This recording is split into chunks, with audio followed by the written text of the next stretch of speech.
दिसंबर का महीना था और कड़ाके की ठंड पड़ रही थी, लेकिन दयाराम के लिए सिर्फ यही मुसीबत कम नहीं थी, उसके ऊपर तो दुखों का पहाड़ ही टूट पड़ा। अपनी बूढ़ी कपकपाती हाथों से जब उसने कफन उठाकर देखा तो जोर जोर से रोने लगा। सामने दयाराम के जवान बेटे और बहू की लाश रखी हुई थी। खेत में मजदूरी कर रहे उसके बेटे और बहू बिजली का करंट लग जाने के कारण खेत में ही तड़प तड़प कर जान गंवा बैठे थे। हे भगवान, ये तूने हम गरीबों के साथ कैसा अन्याय किया है। तुझे हमारी तकलीफें दिखाई नहीं देती है क्या, जो तूने ऊपर से इतना बड़ा दुख भी दे दिया। अब मैं इन बच्चियों को अकेला कैसे पालूंगा। दयाराम की 3 पोतियां थी, जिनमें से बड़ी पोती सोनी 6 साल की और मछली पोती मोनी 5 साल की थी और सबसे छोटी पोती चुनमुन तो अभी 6 महीने की थी। दुधमुही चुनमुन को तो पता भी नहीं था कि उसके माता पिता अब लौट कर कभी नहीं आएंगे। बेटे और बहू की मौत के बाद तीनों पोतियों की जिम्मेदारी दयाराम पर ही आ गई थी। सहारे के नाम पर दयाराम के पास एक गाय थी जिसका नाम यमुना था। दयाराम यमुना का दूध बेचकर अपना और अपनी तीनों पोतियों का गुजारा किसी तरह से चला पा रहा था। एक दिन दयाराम के पास साहूकार का आदमी आया।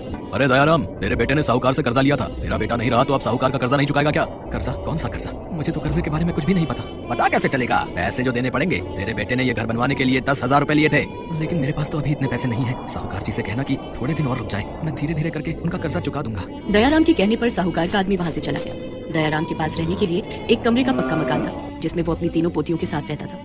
धीरे धीरे 1 महीना और गुजर गया। जनवरी का महीना आ चुका था। दिन रात बर्फीली हवा चल रही थी। सूरज ने अपना चेहरा दिखाना भी बंद कर दिया था। एक दिन साहूकार खुद दयाराम के घर आ धमका। अरे दयाराम, 1 महीना और गुजर गया, लेकिन तूने अभी तक मेरे पैसे नहीं दिए। तुम लोगों के साथ थोड़ी नरमी क्या दिखा दी? तुम लोग सर पर चढ़ जाते हो। ला मेरे पैसे निकाल, पूरे 10,000 रुपए। बेचारा दयाराम साहूकार के आगे हाथ पैर जोड़कर गिड़गिड़ाने लगा। मालिक, आप तो जानते ही हैं कि बेटे और बहू के जाने के बाद तीनों पोतियों की जिम्मेदारी मेरे बूढ़े कंधों पर आ गई है। दूध बेचकर भी 2 वक्त की रोटी का जुगाड़ नहीं हो पा रहा है। सर्दियाँ गुजर जाने दो मालिक, मैं आपकी एक एक पाई चुका दूंगा। क्यों? सर्दियाँ बीत जाने के बाद तेरी लॉटरी लग जाएगी क्या है? मुझे मेरे पैसे अभी चाहिए, नहीं तो तुझे अपना ये घर छोड़ना पड़ेगा। दयाराम रोते हुए साहूकार से बोला, ऐसा मत कीजिए मालिक, मैं अपनी छोटी छोटी पोतियों को लेकर कहाँ जाऊंगा। इतनी ठंड पड़ रही है, मैं कहाँ सर छिपाऊंगा। लेकिन साहूकार पर तो दयाराम की बातों का जैसे कोई असर ही नहीं हो रहा था। उसने अपने आदमियों से कहकर दयाराम के घर से उसका सारा सामान बाहर फेंकवा दिया और उसकी तीनों पोतियों को घर से बाहर निकाल दिया। सोनी और मोनी अपनी दुधमुही बहन चुनमुन को गोद में लेकर सड़क पर आ गए और साहूकार ने दयाराम के घर पर अपना ताला लगा दिया। दादाजी, मुझे बहुत ठंड लग रही है। साहूकार जी ने हमें घर से बाहर क्यों निकाल दिया? क्या हम अब अपने घर में कभी नहीं जा सकेंगे? हे ऊपर वाले, अब मैं इस दूध मुही बच्ची की कैसे रक्षा करूं? इतनी ठंड में कहीं इसकी तबीयत ना खराब हो जाए। तू बहुत निर्दयी है भगवान, हम गरीबों की तो कभी नहीं सुनता। तभी दयाराम की सबसे बड़ी पोती सोनी ने कहा, दादाजी, साहूकार जी ने हमसे हमारा घर छीन लिया तो क्या हुआ? हम लोग मिलकर अपना घर बनाएंगे। अपना घर? सोनी बेटा, अपना घर बनाने के लिए हमारे पास पैसे नहीं है। दादाजी, हमें पैसों की जरूरत भी नहीं पड़ेगी। हम सब मिलकर फूस और बांस से अपना घर बना लेंगे। ठीक है सोनी बेटा, अब कुछ ना कुछ तो करना ही पड़ेगा ना। दयाराम और सोनी मिलकर पूरे गांव में घूम घूम कर फूस और बांस इकट्ठा करने लगते हैं। जब उनके पास काफी सारे फूस, टूटे बांस और टूटी फूटी लकड़ियां इकट्ठी हो गई तो गांव के बाहर उन्होंने अपने लिए घर बनाना शुरू कर दिया। इस बीच सभी बारी बारी से चुनमुन का ख्याल रखते। कुछ देर की मेहनत के बाद उनका फूस का घर तैयार हो गया था। चारों उस घर में रहने के लिए चले गए और अपनी गाय यमुना को अपनी फूस की टूटी फूटी झोपड़ी के बाहर बांध दिया। रात में खाना खाकर जब चारों सोने लगे तब मोनी ठंड के मारे रोने लगी। मत रो मोनी बेटा, कुछ ही दिनों की बात है। ये ठंड का मौसम तो गुजर ही जाएगा। लेकिन दादाजी, हमारी झोपड़ी में तो बहुत ज्यादा ठंड है। बाहर की ठंडी हवा झोपड़ी के अंदर आ रही है। मुझे ऐसा लग रहा है कि ठंड के मारे मेरी जान ही चली जाएगी।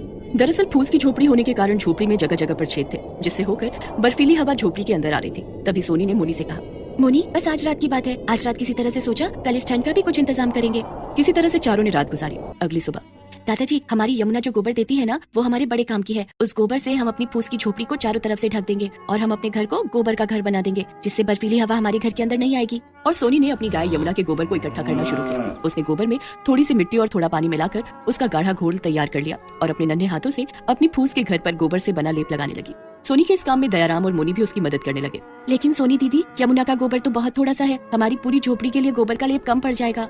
मोनी, हम गांव में घूम घूम कर गोबर इकट्ठा कर लेंगे। कई जगहों पर और सड़कों पर गाय की गोबर पड़ी होती है, वो गोबर हमारे बहुत काम आएगी। इस काम में तुम भी मेरी मदद कर सकती हो। और दोनों बहनें एक एक टोकरी उठाकर गोबर की तलाश में निकल पड़ती हैं। उन दोनों ने पूरे गांव में घूम घूम कर सड़कों पर पड़े गोबर को अपनी टोकरी में इकट्ठा कर लिया और उसे लेकर घर आ गई। दादाजी, अब हमारे पास बहुत सारा गोबर इकट्ठा हो गया है। इस गोबर से हमारा गोबर घर बनकर तैयार हो जाएगा। जुग जुग जियो मेरी बच्चियों, तुम दोनों ने आज बहुत मेहनत और बुद्धिमानी का काम किया है। तुम्हारी वजह से हम सभी ठंड से बच पाएंगे। दादाजी, हम सभी मिलकर आज ही अपने घर को गोबर का बना देंगे। सोनी ने सभी गोबर में थोड़ी मिट्टी और थोड़ा पानी मिलाकर उसका गाढ़ा घोल तैयार कर लिया। तीनों मिलकर अपने घर के बाहर दीवार पर गोबर का लेप लगाने लगे। शाम तक उन तीनों ने पूरे घर में गोबर का लेप लगाकर तैयार कर लिया था और इस तरह दयाराम का गोबर का घर बनकर तैयार था। वे सभी अपने गोबर के घर को देखकर बहुत खुश थे। रात में सभी ने मिलकर खाना खाया और सोने लगे। दीदी, गोबर का लेप लगाने के बाद अब हमारा घर कितना गर्म हो गया है ना। अब घर के अंदर ठंडी हवा भी नहीं आ रही है।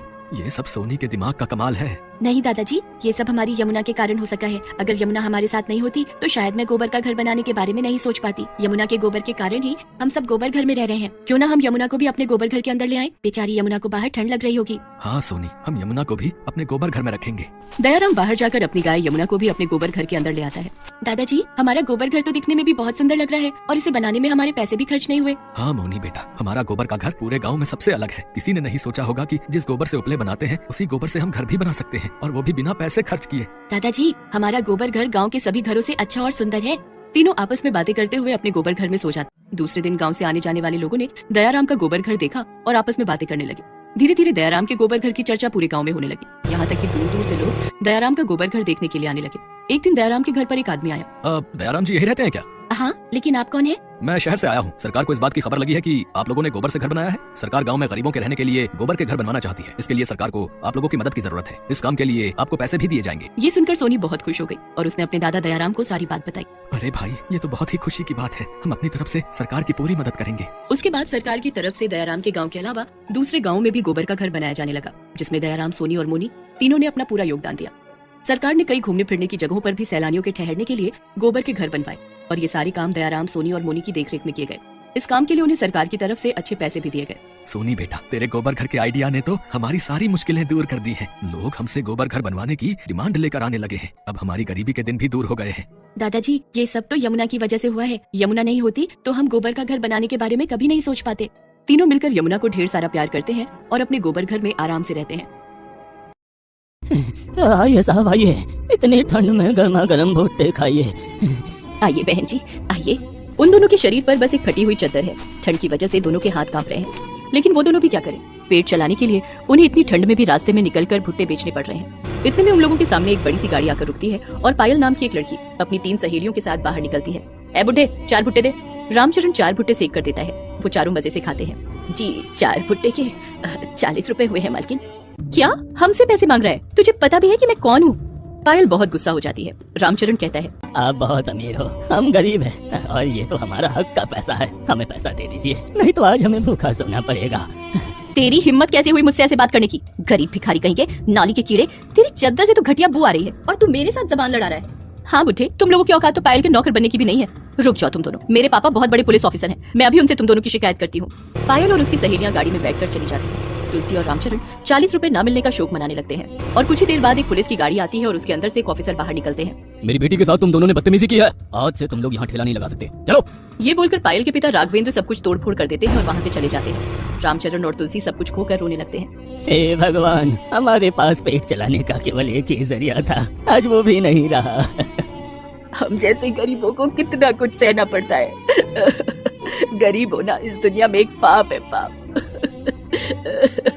वो दोनों रोते रहे और फिर घर की ओर चल दिए। उनका घर छोटा और टूटा हुआ है, दीवारों में छेद है और घर की छत भी टूटी हुई है। इसीलिए उन छेदों से बहुत तेज ठंडी हवा घर के अंदर घुसती है।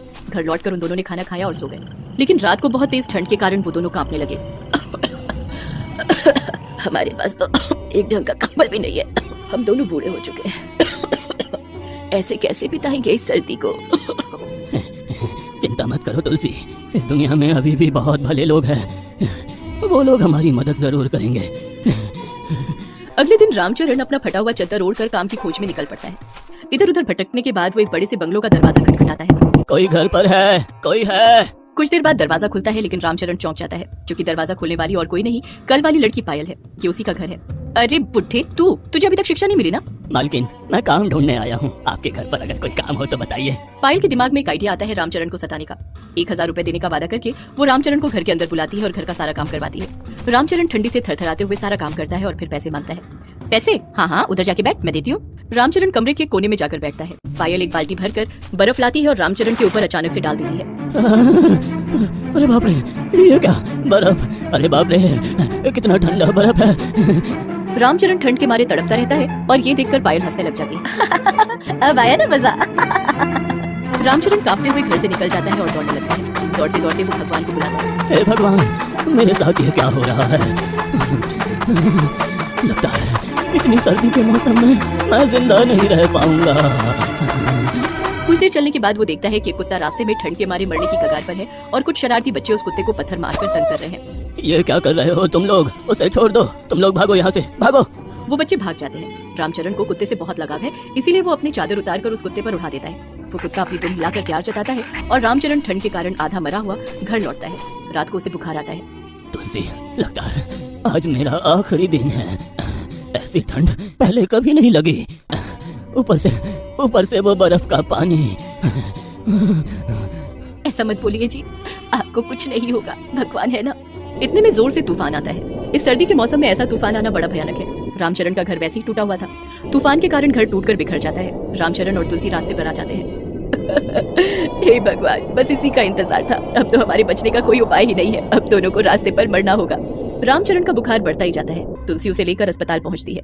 डॉक्टर साहब, देखिए ना, इनकी हालत बहुत खराब है, कुछ कीजिए ना। लेकिन तभी वहाँ पर पायल के पिता राघवेंद्र आ जाते हैं और कहते हैं, तुम दोनों वही हो ना जिन्होंने मेरी बेटी के साथ बदतमीजी की थी?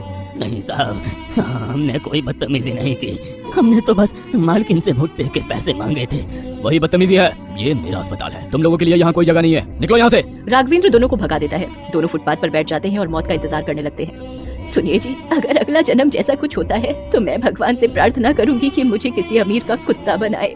हाँ तुलसी, कम से कम समय पे खाना तो मिलेगा। हम तो इस जन्म में कुत्ते की मौत मरने वाले हैं। ठंड से हाथ पैर जम गए हैं, बुखार सर पर चढ़ा हुआ है और भूख से पेट में चूहे दौड़ रहे हैं। दोनों जीने की आशा त्याग देते हैं। तभी वहाँ पर वो कुत्ता आता है जिसे रामचरण ने अपनी चादर दी थी। वो कुत्ता रामचरण के पास आता है और अपनी दुम हिलाता रहता है। रामचरण उसके सिर पर हाथ फेरते हुए कहता है, तेरा अच्छा है बेटा, ना कोई चिंता, ना किसी की परवाह। काश हम भी तेरे जैसे बन पाते। वो कुत्ता तुरंत दौड़कर जाता है और कहीं से 2 रोटी और एक दवाई लाकर रामचरण के हाथ में रख देता है। रामचरण और तुलसी की आंखों में आंसू आ जाते हैं। देखिए जी, आजकल इंसानों से ज्यादा कुत्तों में इंसानियत है। दोनों एक एक करके रोटी खाते हैं और उसके बाद रामचरण दवाई खा लेता है। दवाई लेने के बाद वो थोड़ा बेहतर महसूस करता है। तभी कुछ दूर एक जोरदार धमाका होता है। वो दोनों देखते हैं कि एक गाड़ी में आग लग गई है। असल में उस गाड़ी में पायल बैठी हुई है। ज्यादा ठंड की वजह से उसकी गाड़ी का साइलेंसर जाम हो गया है और गाड़ी में ब्लास्ट हो गया है। गाड़ी के अंदर से पायल चिल्लाने लगती है, बचाओ बचाओ, मुझे बचाओ। ये देखकर रामचरण खुद की जान की परवाह ना करते हुए दौड़कर गाड़ी के पास जाता है और जल्दी हुई गाड़ी का दरवाजा खोलकर पायल को निकालता है। पायल बेहोश हो जाती है। रामचरण पायल को कंधे में उठाकर अस्पताल ले जाता है। ये वही राघवेंद्र का अस्पताल है जहाँ से रामचरण को निकाल दिया गया था। अस्पताल में पायल को भर्ती कर लिया जाता है और उसका ट्रीटमेंट किया जाता है। पायल को होश आता है। 2 दिन के ट्रीटमेंट के बाद पायल पूरी तरह से ठीक हो जाती है। इन 2 दिनों में रामचरण और तुलसी बाहर ही बैठे हुए थे। उन दोनों को देखकर पायल रोते हुए कहती है, आप दोनों मुझे माफ कर दीजिए, मैंने आप दोनों के साथ बहुत बदतमीजी की है, लेकिन आज आप ही की वजह से मैं जिंदा हूँ। पायल के पिता राघवेंद्र कहते हैं, आप अगर मेरी बेटी को सही समय पर नहीं लाते तो शायद मैं मेरी बेटी को खो देता। आपका बहुत बहुत धन्यवाद। इसमें धन्यवाद की क्या बात है साहब, एक इंसान के तौर पर ये तो मेरा कर्तव्य था। आपने आज मुझे इंसानियत सिखा दी। पापा, इन दोनों के रहने और खाने का इंतजाम कीजिए। हाँ बेटी, आज से आप दोनों हमारे साथ हमारे घर पर ही रहेंगे। सर्दी में आप दोनों को और कभी तकलीफ नहीं होगी। आपको खाली पेट भी सोना नहीं पड़ेगा और अस्पताल में मुफ्त में इलाज भी हो जाएगा। राघवेंद्र के बंगले में दोनों को रहने के लिए एक अच्छा कमरा दिया जाता है। इसके बाद से दोनों को ठंड कभी सता नहीं पाई। वो कहते हैं ना, जो दूसरों की मदद करते हैं भगवान उनकी मदद करते हैं। इसके बाद से दोनों आराम से बाकी की जिंदगी